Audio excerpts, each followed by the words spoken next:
What is up, everybody, and welcome back to the Mid-Level Media channel, your hub for everything physical media and entertainment. I am Ken, and today, guys, I'm here to talk about probably one of my favorite action franchises, and that is Bad Boys. And I'm going to talk about Bad Boys 1 and 2, but I also plan on diving into Bad Boys for Life a little bit.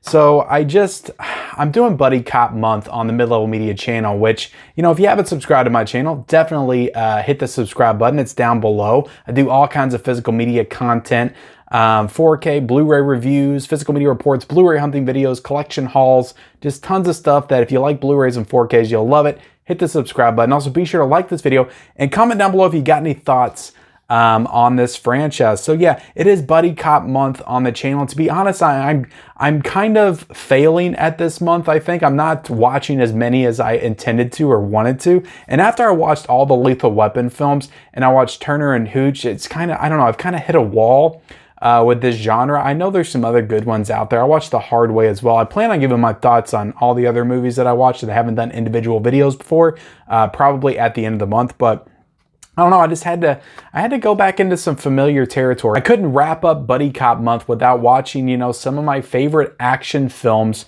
of all time from that subgenre, and that's, you know, the Bad Boys movie. So I went ahead and I ordered the 4K collection off of Amazon for $27.99. I think it's what it's going for right now. I was just tired of not owning them. I thought to myself, it's like, I have Bad Boys on Blu-ray. I'm like, why do I not have this collection? Like, I love these movies. There's just no reason to not have this in my collection. So I ordered it, and I'm like, I just had to watch them both. I watched them both last night back to back. And yeah, I'm going to talk about each one of them, the movies themselves, and we're going to talk about the transfer and all that. And then, you know, like I said, we're going to talk about Bad Boys for Life. I didn't watch this, you know, recently, but I did watch it back when I purchased it. And this was my favorite movie of 2020. Again, the bar wasn't high. This is the year that everything just got taken out by the virus, and everything got taken off the slate. And then movies tried to come back at the end of the year, and then they weren't successful. So for the entire year of 2020, like I watched a good amount of movies on streaming and stuff, but this was my favorite. And I saw this in the theater January 2020 when it came out. I just had so much fun with it. I love this one. But again, we're going to talk about this one here in a second. Let's start with Bad Boys. And I'm going to, you know, kind of talk about my history with this film in particular. I do like Bad Boys 2. I do. It is not one of my favorite movies of all time. It is not my favorite movie of this franchise, like I know it is for a lot of people. I understand why it is people's favorite, but it is not mine. So Bad Boys. Let's talk about Bad Boys. So I saw Bad Boys probably when I was like 10 or 11. This movie came out in 1995. I'm pretty sure this is Michael Bay's first big budget movie, if not his first movie ever that he directed was his first movie. So I saw this back when it came out. I remember, you know, watching Martin on TV. I remember watching Fresh Prince of Bel-Air. And then when I saw this, I was like, oh, that's the two, you know, sitcom TV guys, the funny guys from TV. They're teaming up together in this action movie. That's pretty cool. So I remember watching this on VHS so many times. I don't think I saw it in theaters. It was rated R, but I just remember watching this on VHS so many times. So many great memories of this movie. I honestly, no joke, have probably seen this film at least 50 to 60 times. This is one of those movies that when I rewatch it, I remember like every single line. Like as they're saying it, it just floods back into my memory. And I'm just saying it along with them. That opening sequence with Martin Lawrence and Will Smith in the car when he's complaining about him eating fries in the car and spilling them everywhere. It was one of the funniest things I ever seen as a kid. I just remember laughing hysterically during that scene. There's just so many great moments in this movie. You know, Will Smith's fantastic. This was Will Smith's first big blockbuster role. He was in a couple of movies before this, but this is the one that really broke him out. And then after this, he did Independence Day, he did Men in Black, he did Wild Wild West, Enemy of the State. You know, he became the big star that he would go on to become, of course. It all started with Bad Boys. This was the movie that really launched his career. Martin Lawrence, after Bad Boys, you know, he had his own little career with comedy and action comedies and stuff. Blue Streak, I love. Nothing to Lose is a personal favorite of mine. I love that movie with him and Tim Robbins. And, you know, of course, Big Mama's House and all that stuff. So, you know, he had his run, but definitely not as big as Will Smith. But I don't know, the two of them together in these movies, it's just like it's the perfect on-screen duo. Like, you can't beat it. I liked Lethal Weapon. I know Riggs and Murtaugh are iconic, but these two together, I don't know, you just can't beat it. Their chemistry is just off the charts. Insane in these movies. You buy into it. I love the first one because you really get some of that emotional depth in their relationship. You just buy totally and completely that they care about each other. They're each other's best friends. They're ride or die. We ride together, we die together. It's like when they say stuff like that, you just completely buy it. Like, these guys love each other. They're best friends. I just love their dynamic in this movie. And even when, you know, they're pissed at each other, which honestly, they're pissed at each other like most of the movie, and they're going back and forth, like, you can still feel that love that they have for each other. And that's probably the thing that I love the most about this movie in particular, because I think that they still retain that in the second one, but it's definitely a little bit more lost. And some of the more big budget action set piece moments, and just some of they go for a lot more comedy in the second one. I think this one's just a lot more grounded. I really like Tia Leone in this movie. I think she's pretty great, kind of like the side character to the two of them. And yeah, it's just a really good story. It's a really good cop detective story. I may be a little bit biased. Again, when I was rewatching it last night, I was like, yeah, it's kind of, you know, tropey. Some of the characters, the side characters are, you know, it's not really the most interesting story. It's not really the most groundbreaking story. It's definitely, there's been tons of stories like that before this movie came out, and then since. But I don't know. I just really enjoy this movie. I enjoy everybody in it. I enjoy all their interactions together. I think it's got some really great action, in particular, like in the last 30 minutes, that hangar bay, the whole chase sequence, where Martin Lawrence is driving the car and he's just like gunning the car across. They're chasing the villain. I just think it's such a spectacular sequence and ending to this film. I like the villain in this movie, but again, like I said, it is like your just standard like terrorist type villain, drug lord, cartel leader villain that you see in like thousands of these types of movies. There's nothing too special about him, but I remember when I was a kid, I thought he was pretty menacing and actually pretty scary. So I'm trying to think of all the things. Again, like all my reviews, this is pretty off the cuff. Again, I don't have any notes written down. I love this movie so much. It's a movie that's been with me for my entire life. It's just one of those movies that I can just rewatch over and over again. It's like, you know, I hear this being brought up a lot recently. It's like, it's a comfort movie. It's a movie that you can just sit down and enjoy and not have to worry about, you know, your thoughts and opinions and what you're going to say about it and everything like that. And is your opinion going to change on it? It doesn't. I put it in every single time I love this movie. My opinion never changes. I have such a great time with it every single time. I love it. Absolutely love the first Bad Boys movie. Getting into the transfer of it, I thought the transfer, again, this is the first, I don't even know if I've seen Bad Boys on Blu-ray. I feel like I might have, but I don't know. I think the last time I watched it was probably on streaming. I remember watching it on Netflix, I think, before the third Bad Boys movie came out. And then I owned the DVD, and of course I watched it countless times on VHS when I was a kid. But this movie, it looked stunning. Honestly, it was a stunning transfer. I thought the facial detail was excellent. Just everything was excellent. The sequences at the end with the flames and the fire and the buildings exploding all look fantastic. That whole sequence at the end with them running after him, just the skyline, the oranges and stuff, that classic trademark Michael Bay style. Which again, say what you want about Michael Bay. I know a lot of people have tons of stuff to say about him. This is a very well-directed movie, and this is Michael Bay. You know, in the 90s, he was at his most, I guess, reserved as far as a filmmaker. He was the most reined in. Like, he hadn't gone full Bay yet, like we would see in Bad Boys 2. Like, his work in the 90s is really excellent. Bad Boys, the next year he would do The Rock, then Armageddon. I love Michael Bay's work in the 90s. I think it's phenomenal. He's definitely a great action director. And this movie, again, it doesn't have the most outlandish spectacle action sequences, but it's just really grounded. It's really well directed. And I don't know, I just really enjoy it. The visuals are spectacular. I thought it looked excellent in 4K. So it is a native 4K transfer. It does have the HDR, and I just thought everything popped so beautifully. I'd never seen this movie like that before. So it was really an excellent experience with the first Bad Boys. Let's get into the second Bad Boys, guys. And again, I don't know if it's a controversial opinion or not, but this is not my favorite. This is probably my least favorite of the franchise.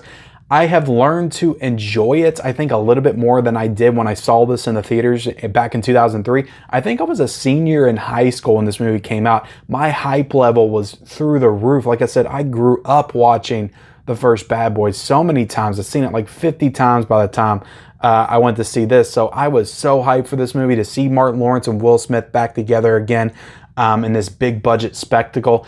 And I saw it in theaters, and I remember liking it back in 2003. But again, that magic, that chemistry that was there in the first, it seemed to be a little bit lost in this one. And I think that they definitely show signs of it throughout the movie. But right from the beginning, the whole Ku Klux Klan sequence where they rip the hoods off, and then they immediately start singing Bad Boys.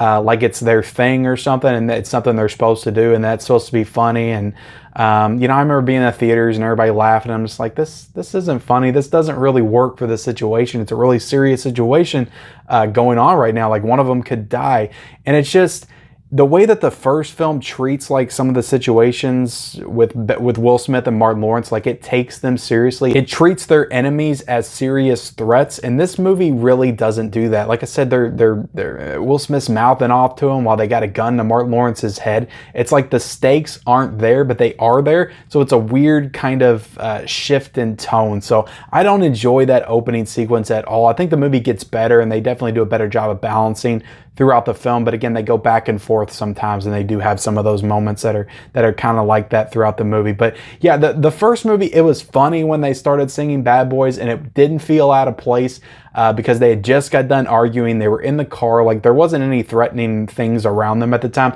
and then they just bust out in the song. And it worked. It worked in that moment. But in this opening, I don't know, for some reason, when they rip the hoods off and they start singing Bad Boys, it just doesn't work for me. Just tonally, it just doesn't work for me. And that really sets the tone and just rubs me the wrong way every single time I watch this movie. But again, it gets better after that. You had the introduction. You don't have Tia Leone in this movie, which I loved her in the first one, so I kind of missed her in this film. But you do get Gabrielle Union. I think she's a solid supporting character in this film. Martin Lawrence's sister, so then you got Will Smith that they're in a relationship together, so you have that kind of dynamic between them. Martin Lawrence doesn't want Will Smith dating his baby sister and all that stuff, so you have some turmoil and disagreements there. Again, they're always fighting in these films, but I think that the chemistry between Martin Lawrence and Will Smith is retained in this movie. I think it is really good. But again, just they go a little bit too far with some of the over-the-top ridiculousness, just in some of their little, goofy scenes and sequences and stuff. So one thing I'll say about this movie, though, I will say it does have some better action set-piece moments than the first one does. The car chase scene in this movie that happens, and it happens about 35 minutes into the film, about 35 minutes, so it's pretty early on in the movie, is really breathtaking. Like, I forgot how stunning it was, and watching it in 4K, it just elevated it that much more. But that car chase scene, like I said, about 35 minutes in, they've got the truck with all the cars, and they're throwing them out, and then Will Smith's just zipping through the track. It's such a well shot, effective car chase sequence. I think it's stunning. It looked great. It's so well directed. Again, Michael Bay, say what you want about him as a director, the dude knows how to direct a set piece action sequence, and that is one of the greatest car chase sequences in cinematic history. Again, Lethal Weapon had him in every single movie, but this movie, I think that this is the best car chase sequence I've ever seen on film. Again, there might be other ones that have better ones that I haven't seen yet, but I thought it was spectacular. And there's tons of great, set piece moments and car chase sequences and stuff in this movie, action set pieces. And yeah, like I said, it goes a little bit too far with some of the comedy. Some of the moments are a little bit goofy. I don't love the way it treats the characters at points in this film. Like the whole sequence in the little video camera store, the TV store, the Radio Shack place that they were at, and they're back there. It is funny. I laughed at some of those sequences where they're, back there, but it's also, extremely homophobic and stuff that, kind of just knowing where we're at today in society kind of makes you cringe a little bit, the way they portray them in that scene, and then everybody's reaction to them is what I think the biggest problem when that scene is. But it was kind of funny. I did chuckle, but again, it's goofy, and it kind of, you know, I don't think it fully works in this world. But again, and that happens more than once throughout the film. There's other sequences and scenes. I do like the scene with both of them kind of scaring Reggie at the doorstep and stuff. That's a really good sequence. But Bad Boys 2, I thought that of the two 4Ks that I watched, I thought this one looked the best as far as you know, some of the colors and the facial details and stuff. Maybe because it's a little bit newer, maybe because I think the scenery just pops a little bit more in this one. I think that some of the costumes and the outfits and just you know, some of the backgrounds and stuff in this movie, it's just a little bit more colorful, a little bit more brighter, and just allows that HDR to really breathe in this film. Like there's a, you know, a Will Smith coming out in that purple suit. It just looks fantastic. So I thought the Bad Boys 2 probably looked a little bit better. It's a little bit more visually striking than the first one. But yeah, Bad Boys 2, it's a good movie. I give it a 3.5 out of 5 probably. And honestly, I would give the first one, I love the movie. I love it with all my heart. I give it a 5 out of 5. I love it. Again, I know it's not perfect, but it's one of those things where I'm just really nostalgic for it, and I absolutely love the movie. So getting into this one, guys, like I said, this is my favorite movie of 2020. I do like it more than Bad Boys 2. I loved how they brought them back together. They did not miss a beat in this film. Will Smith, Martin Lawrence, their chemistry is perfectly intact. Even more impressive because Martin Lawrence hasn't really been acting a ton in the past 10 years. So the fact that he could slip back into this role and it just be that believable and it just fit like a glove, like these two working together again, you totally bought it. I love this movie. I think it has some great action in it. I love the story in it. I love what happens with Will Smith very early on. It was very shocking, but also led to a great character arc for him and Martin Lawrence. And I love everything about this movie. I thought it was fantastic. I wouldn't give it as high as Bad Boys, but I would definitely give it higher than Bad Boys 2. I would give it a 4 out of a 5. And from what I remember, absolutely stunning 4K transfer on this one as well. Sony did a hell of a job on all three of these movies. So getting into the you know, the packaging, so you do have Dolby Atmos as well on all of these releases. So I just want to point that out. But getting into the packaging, I don't know. I'm a little conflicted on this packaging. You have these two kind of digipack cases that open up. I would have rather just had the standard, you know, slipcover 4K cases.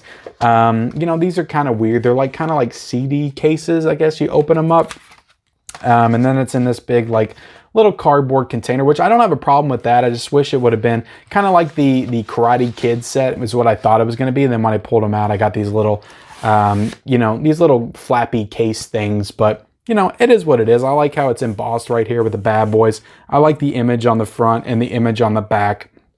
I think that's really nice.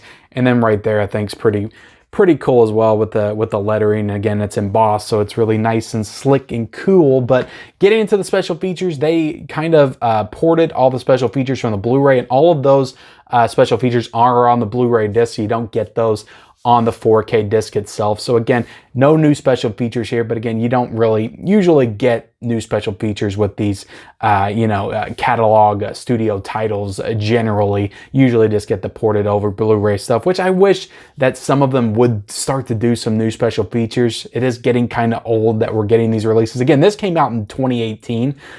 So I can't say it's getting old. This came out like 4 years ago, but it's getting old just going through these new catalog 4K releases, and they're just not doing anything new as far as special features. It's really kind of lazy. It's like, really, you can't do one extra like audio commentary interview or something. But anyway, I don't want to put all that frustration on Bad Boys. This is really a great set for $27.99, actually $27.59. You can't do any better. And I know it's been cheaper before. Some people commented that with me, but I just needed to own these right now. Again, it's Buddy Cop month. I wanted to watch them. They're comfort movies for me, and I just felt so comforted watching them. I really enjoyed them. So I love Bad Boys movies, guys.